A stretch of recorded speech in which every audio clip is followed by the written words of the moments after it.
La Puebla de Almargen es lugar o aldea de la villa de Teba. Pertenece al señorío de los excelentísimos condes de Teba.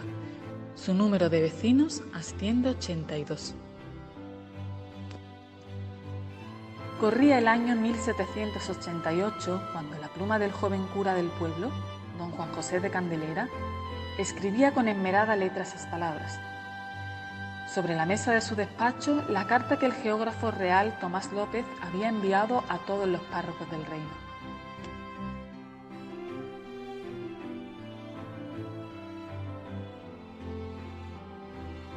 En su réplica, el sacerdote debía dar cuenta acerca de diversas cuestiones relacionadas con el lugar donde ejercía su apostolado. Entre ellas se le preguntaba si Almargen era lugar, villa o ciudad, y a qué vicaría pertenecía, si era realengo o señorío, y con qué número de vecinos contaba. Esas cuartillas manuscritas por Candelera son hoy solo un ejemplo más de los cientos de documentos que desde el siglo XVI y hasta ya bien entrado el 800 testimonian un pasado común entre Almargen y Teba.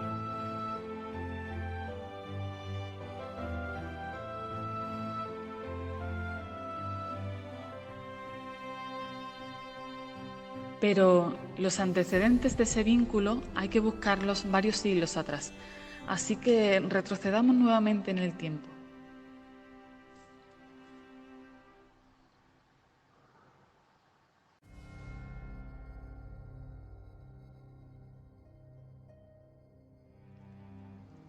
En plena Edad Media, los ejércitos cristianos y musulmanes se disputaban las plazas fronterizas del Valle del Guadalteba.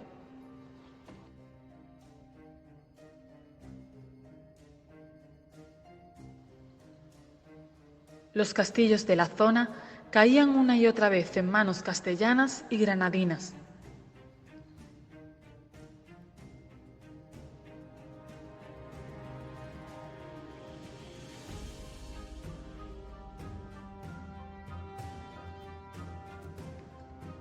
Pero en agosto de 1330, las tropas de Alfonso el Onceno tomaron definitivamente la fortaleza de Teba, y a partir de ese momento, diferentes alcaides se sucedieron como responsables del estado de la misma, de su abastecimiento y de la manutención de la guarnición.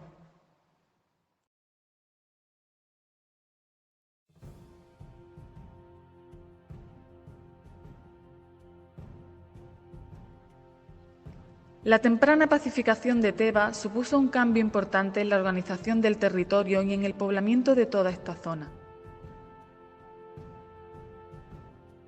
Y aunque al principio persistiría la inestabilidad que había imperado desde mediados del siglo XIII, después la frontera tendió a estabilizarse, especialmente al término de la Guerra de Granada, en 1492.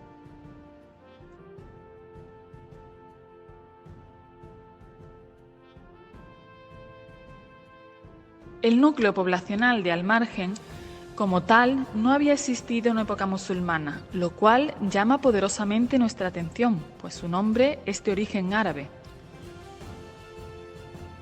Puede que sí se hallara en estas tierras alguna pequeña aldea o hacienda rural musulmana dedicada, igual que siempre, al cultivo de la tierra. Como legado de esta ocupación, los muchos fragmentos de cerámica árabe que con facilidad encontramos en nuestros campos.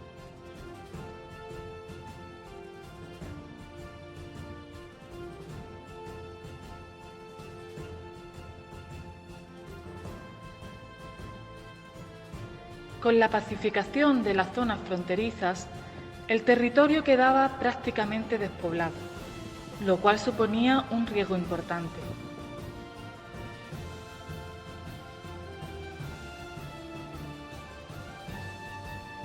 Por ello, la repoblación fue un continuo objetivo para los diferentes monarcas, que a menudo ponían en venta sus realengos para cubrir los gastos de sus dominios, mientras los nobles constituían señoríos en los que el señor administraba justicia y cobraba impuestos.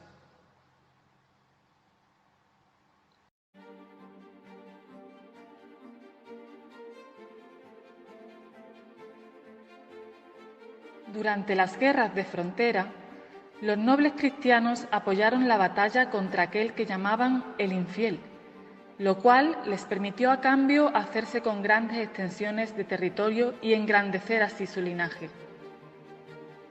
El rey, titular de las tierras conquistadas, repartía las propiedades de los vencidos entre los que habían tomado parte en la conquista. Otros terrenos, más alejados de los núcleos poblacionales o incluso menos fértiles, quedaban como baldíos y a priori sin uso. Son las llamadas tierras de realengo. A mediados del siglo XV, el rey Juan II entregó la villa y el castillo de Teba al señor de Aguilar, quien más tarde lo vendió a Juan Ramírez de Guzmán, que se convertiría con el tiempo en el primer señor de Teba.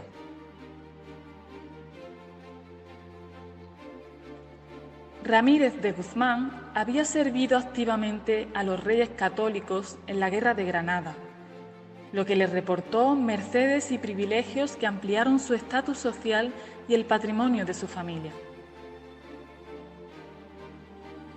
Su hijo, Diego Ramírez de Guzmán, sería el primer conde de Teba. Entre sus muchas propiedades se contaban diversos cortijos de la villa con sus tierras. A menudo, los propios señores formaron parte de ese proyecto repoblador, como ocurrió en nuestro caso, repartiendo entre los lugareños pequeñas parcelas que permitieron únicamente una economía de subsistencia, pero que dieron a las familias la opción de quedarse. E incluso atrajeron a nuevos colonos, guiados por el afán de una vida mejor en estas tierras. Es el caso de la población de Campillos, edificada sobre una dehesa particular de Juan Ramírez de Castro.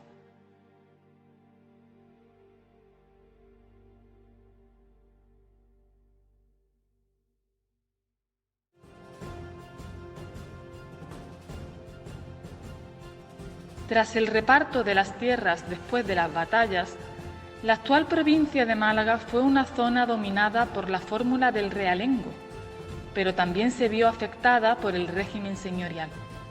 Precisamente estas tierras de al margen pertenecieron al señorío de mayor extensión, el del conde de Teba.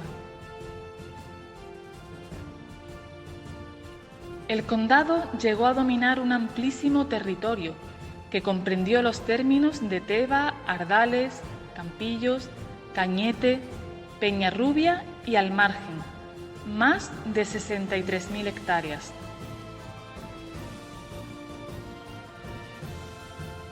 A finales del siglo XV y las primeras décadas del XVI, los colonos comenzaron a poblar el territorio, dedicándose, como siempre, al cultivo de secano, especialmente el cereal, y también a la cría de ganado.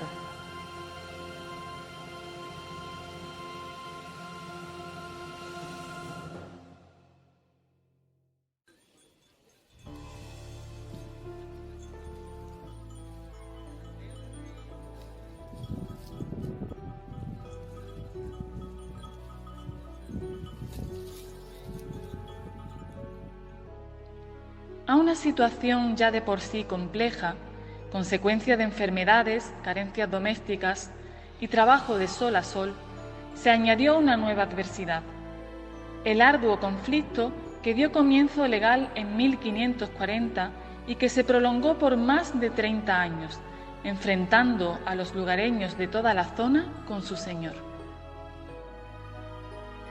El conde de Teba, con el argumento de la propiedad, pretendía cobrarles impuestos por el aprovechamiento de las tierras que tiempo atrás habían ocupado y trabajado libremente.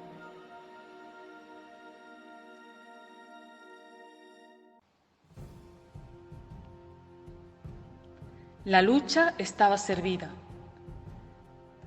De un lado, los campesinos, defendiendo su autonomía y sus libertades. Del otro, el conde de Teba, entonces don Luis de Guzmán, con la firme pretensión de transformar sus poderes jurisdiccionales en cuantiosas rentas y engrosamiento de su patrimonio territorial. Provistos de arcabuces, varios moriscos enviados por el conde y su hijo don Juan Guardaban las tierras de al margen e imposibilitaban el pasto del ganado y el aprovechamiento de leña y caza. Los vecinos presentaron la demanda en Granada, con la aspiración de que la sentencia les diera libertad para aprovechar molinos, abrevaderos, pastos y otras explotaciones naturales en unas tierras que consideraban baldías o comunes y que tiempo atrás les habían pertenecido. Pretendían también poder establecer mesones u hornos de tejas o pan y poder vender libremente sin la intervención del conde. Pero el primer veredicto no convenció a ninguna de las dos partes, lo que provocó que durante las décadas sucesivas se emitieran diferentes autos y alegaciones, casi eternizando un desencuentro que concluyó finalmente ordenando al conde que no impidiera todos esos aprovechamientos, y lo más relevante, en el año 1571, el licenciado Bonifaz declaró que las pueblas de Campillos, Almargen y Peñarrubia eran todas arrabal, barrio y término de Teba.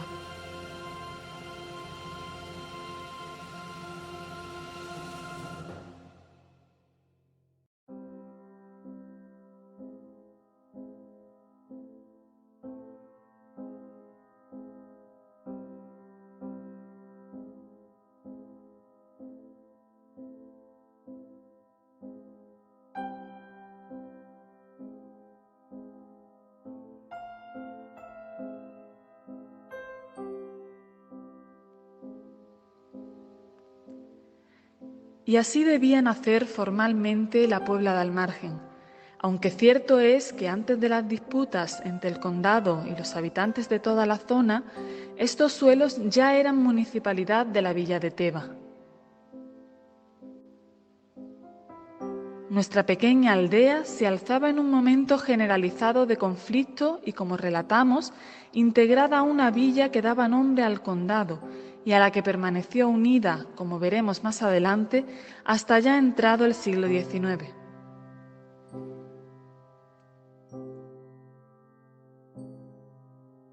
Durante los 2 siglos siguientes, la pequeña aldea perteneciente al reino de Sevilla aumentaba poco a poco su población, al tiempo que nacían nuevas calles alrededor del edificio principal, la iglesia parroquial, dedicada ya entonces a la Virgen Inmaculada Concepción.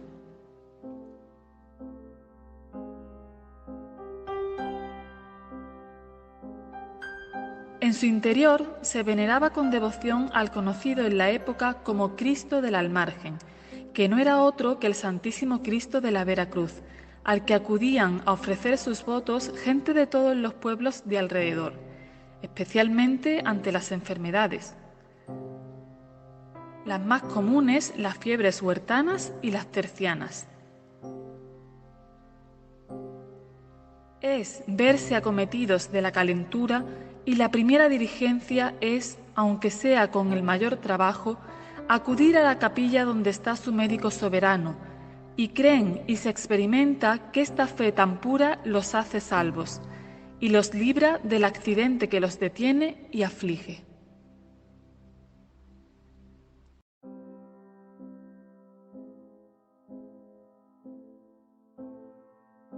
Según los escritos de la época, a mediados del siglo XVIII la Puebla de Almargen tenía unos 90 vecinos, es decir, unos 90 varones cabeza de familia, pues las mujeres y los niños no contaban en los recuentos vecinales.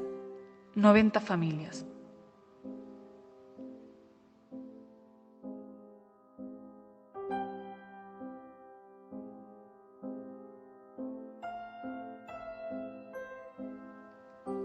El pueblo lo conformaban unas pocas decenas de casas, no más de 60, la mayoría de ellas arruinadas, por lo que hemos de aceptar que, como era habitual, en cada una de ellas convivían varias unidades familiares.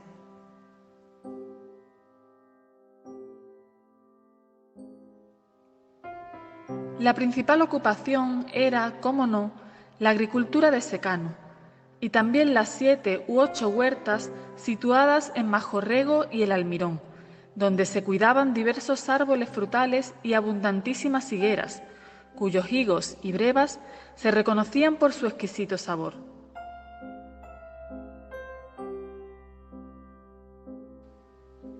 Junto a ellas, algunas alamedas de donde se cortaban las vigas para la construcción de casas y molinos, y en ocasiones también para proveer a la villa de Teba.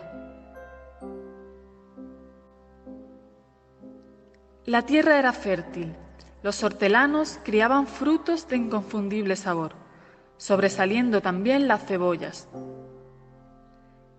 Se crían en estas huertas unas cebollas tan exquisitas, tan sabrosas y tan grandes que muchas leguas de contorno las solicitan.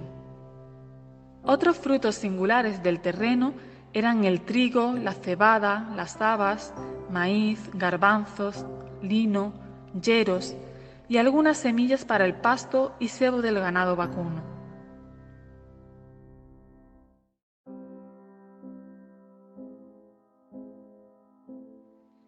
Manufacturas y fábricas no las hay ni se ocupan por lo común los naturales de esta puebla en más que en las tareas del campo.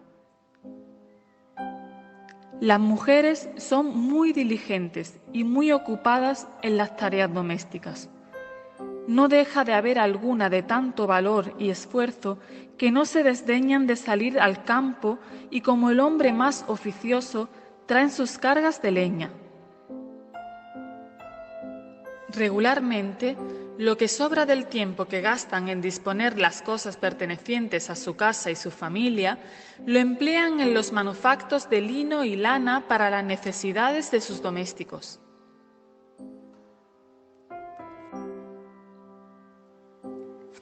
En lo que a sus dirigentes concierne, a mediados del siglo XVIII los escritos afirmaban: esta puebla, así como para las pensiones es una calle, aunque algo larga, de la misma villa de Teba, del mismo modo para lo favorable, nos consideramos como vecinos de dicha villa, y así nos consideramos partícipes de sus gracias, de sus franquezas y de sus privilegios. Todos los vecinos de esta puebla se consideran como vecinos de la villa de Teba, y con particulares encadenamientos para el santo vínculo del matrimonio, tan enlazadas las familias que no se juzgan, sino es como una misma gente y un pueblo mismo. Los abultadísimos privilegios de nuestra villa son privilegios de toda su jurisdicción, en la que se incluye nuestra puebla.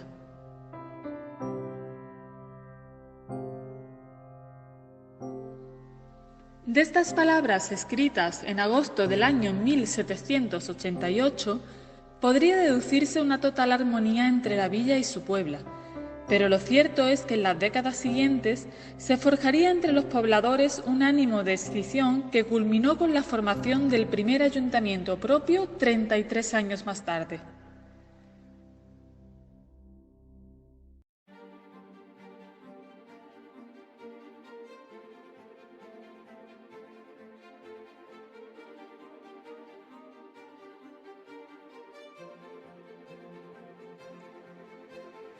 En 1808, las tropas francesas ocuparon España, dando inicio a una sangrienta guerra de la independencia que duró 6 años.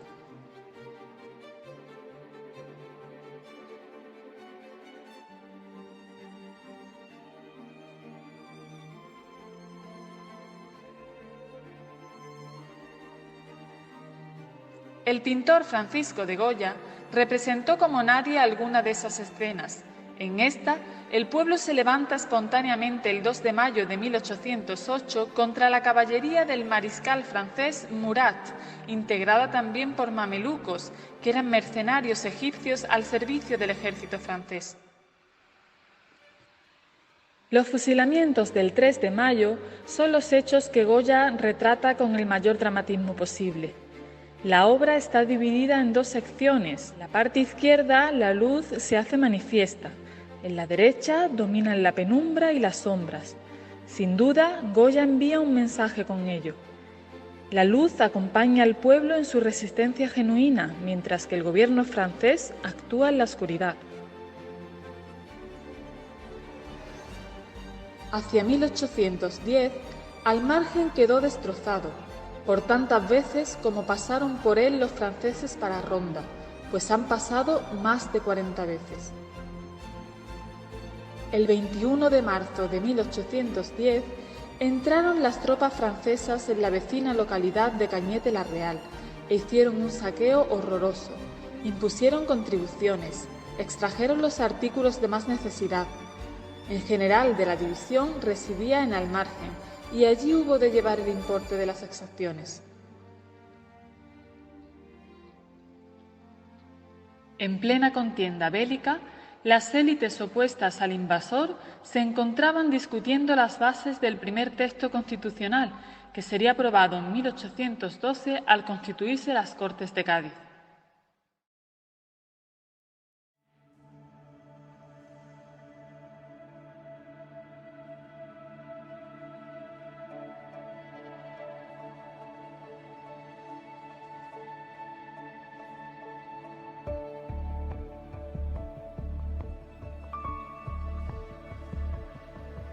Pero al terminar la guerra en 1814, tras la victoria contra los franceses, la Constitución fue derogada por el rey repuesto, Fernando VII, de manera que la Pepa estuvo vigente únicamente 2 años.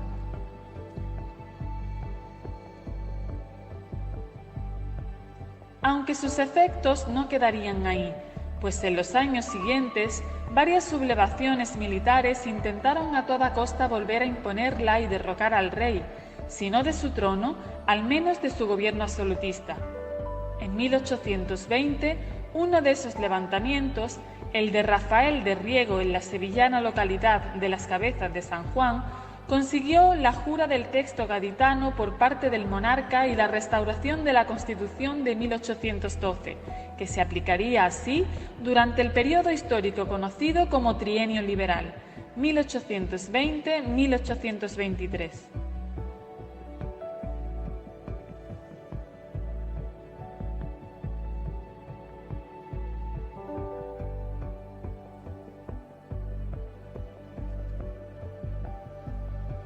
Fue entonces cuando el rey, Fernando VII, obligado por las circunstancias, pronunció aquellas palabras de «Marchemos francamente, y yo el primero, por la senda constitucional».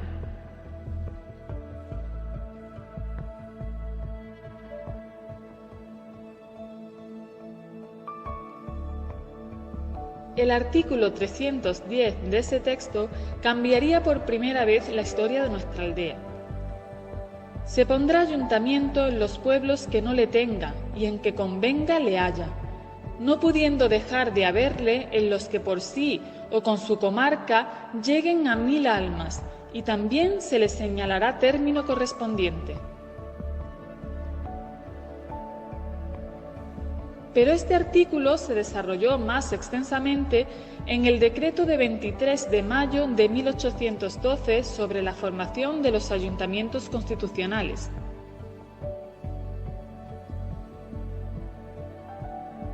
Cualquier pueblo que no tenga ayuntamiento y cuya población no llegue a 1000 almas y por sus particulares características de agricultura, industria o población considere que debe tener ayuntamiento, lo hará presente a la Diputación de la provincia, para que en virtud de su informe se provea lo conveniente por el Gobierno.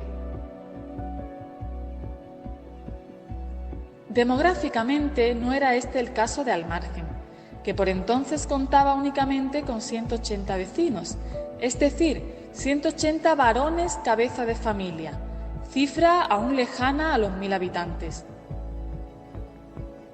Pero nuestra Puebla tenía la esperanza de poder acogerse a esa excepción que daba cabida a núcleos que, a pesar de su baja población, tenían particulares características de industria y agricultura. Así, el procedimiento se inició a petición de los propios vecinos, formando expediente en la Diputación correspondiente, la sevillana. Seguidamente, el dictamen del Consejo de Estado y la resolución del rey.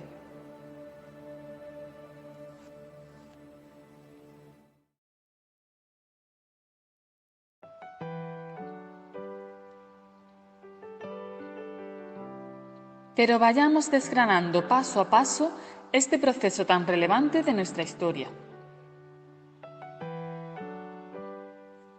El jefe político de la zona sería el encargado de recoger el sentir popular y dar forma de documento a esta voluntad almargeña.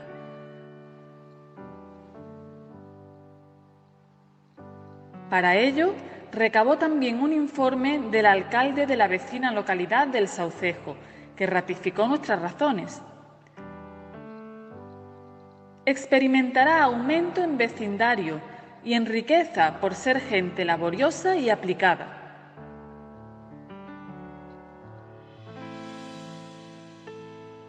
Literalmente se consideró que por razones de utilidad y conveniencia debería accederse a esa gracia, pues aunque la aldea se componía únicamente de 180 vecinos, tenía iglesia parroquial, pósito, su término era feraz y abundante, con ribera, huertas y dehesa yegual. Con lo general y las tierras de propios, podría fácilmente ocurrir a los gastos precisos del ayuntamiento. Estas circunstancias y la calidad de su carretera de Málaga, Granada y Campo de Gibraltar debían inclinar más el ánimo a la concesión de la gracia. El expediente fue trasladado pues a la Diputación de Sevilla, que rápidamente consideró oportuno el establecimiento de nuestro ayuntamiento e incluso nos concedió permiso para hacerlo de manera interina mientras llegaba la resolución del monarca.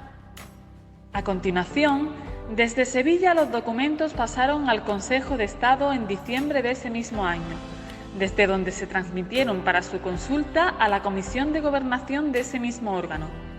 Dicha comisión sentenció de esta forma.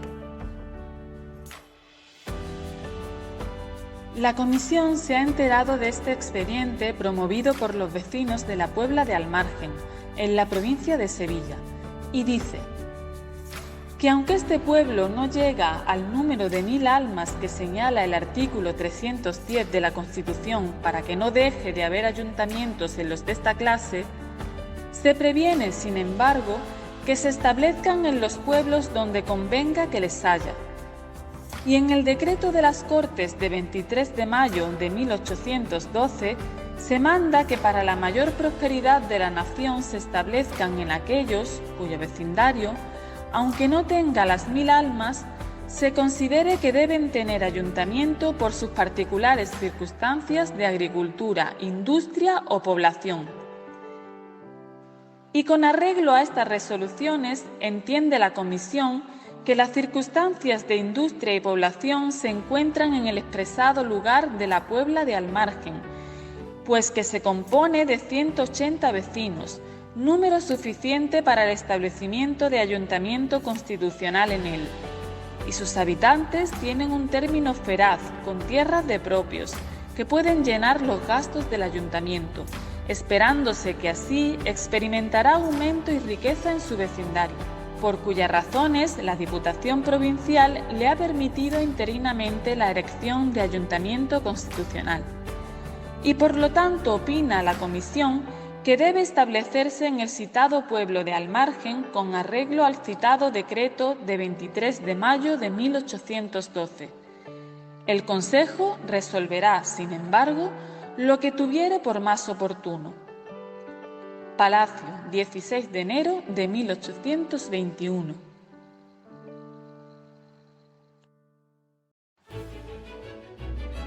Los diferentes organismos con voz en este procedimiento dictaminaron uniformemente.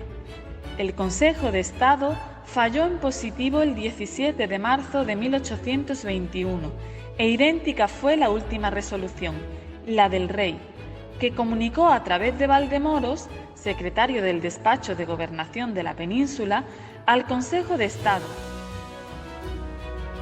Su Majestad se ha conformado con la consulta del Consejo de Estado de 17 de marzo último, sobre que la población de Almargen forme su ayuntamiento separado del de la villa de Teba, de que ha sido aldea. Lo comunico a vuestra señoría de real orden para los efectos concernientes. Dios guarde a vuestra señoría muchos años. Palacio, 2 de mayo de 1821, Valdemoros.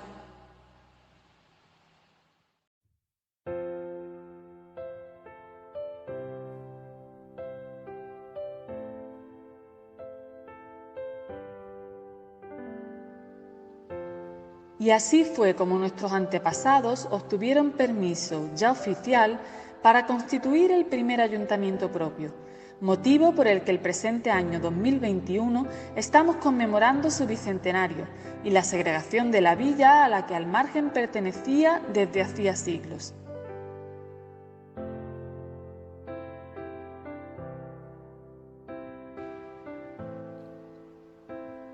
Pero el devenir de la historia nacional hizo que la alegría de los almargeños y almargeñas de la época no se dilatara mucho en el tiempo. A pesar de haber jurado la Constitución, Fernando VII, mientras gobernaba junto a las Cortes, no dejó de conspirar en contra de ese ensayo liberal que se había iniciado en 1820. No ocurrió así durante la guerra, pues en ausencia del rey, las Cortes se encargaron.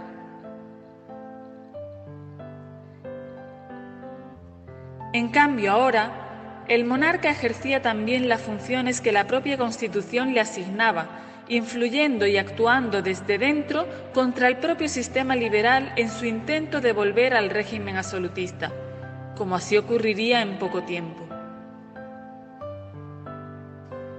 La desastrosa situación económica y las cargas fiscales tampoco ayudaban. Ante los llamamientos de Fernando VII, las potencias conservadoras europeas terminaron enviando un ejército, los 100.000 hijos de San Luis, con la intención de suprimir el proyecto liberal en España y devolver al rey el poder absoluto. De esta forma, todo lo conseguido durante el trienio liberal fue abolido por decreto el 1 de octubre de 1823 y Almargen quedó reintegrado nuevamente al municipio de Teba, como así consta en su archivo municipal. Y atendiendo a que abolido el pretendido sistema constitucional dejó de existir el ayuntamiento del pueblo de Almargen, que quedó de aldea como lo era antes unida a la villa de Teba, dependiente de su ayuntamiento, o lo que es lo mismo, formando a ambos pueblos una sola villa.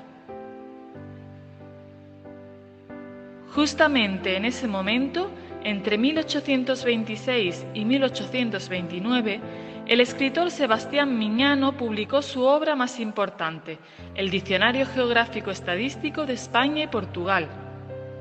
Ahora nos sirve también como confirmación de que Almargen había quedado como aldea dependiente de Teba. Almargen, con J. Aldea secular de España, provincia y arzobispado de Sevilla, partido de Osuna, alcalde pedáneo, 200 vecinos, 616 habitantes. Una parroquia donde hay una imagen de Jesucristo muy venerada en las inmediaciones. El nombre de esta aldea es de origen árabe. Situada en una llanura saludable rodeada de huertas llamada de Majaborregos, a una legua norte de Cañete y otra noroeste de Teba. Fue muy poblado antes que le destruyese una epidemia y tuvo convento de frailes franciscos. Produce trigo, cebada, maíz y habichuelas. Industria, cría de ganado lanar y cabrío. Tiene al oeste un arroyuelo que riega 180 fanegas de tierra, de su término. Distancia 17 leguas de la capital. Contribuye con Teba. Con la reposición del poder absoluto de Fernando VII, Almargen se adhirió a Teba nuevamente, pero por poco tiempo, pues los documentos consultados ya no volverían a referirse a Almargen como Puebla a partir de 1833.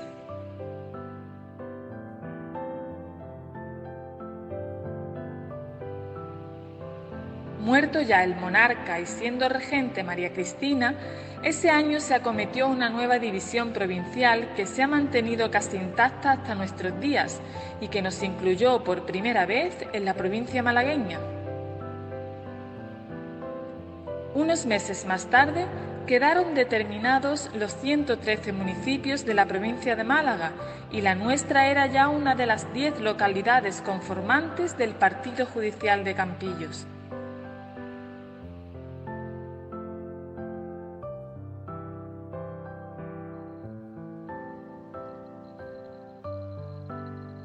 Y así como los éxitos no son eternos, tampoco los fracasos. Y es innegable que nuestros antepasados vivieron un periodo determinante de esta historia, probando en aquellos años que hoy conmemoramos un gobierno propio, segregado de la villa de Teba, que estaba llamado a ser parte esencial del futuro de nuestro pueblo.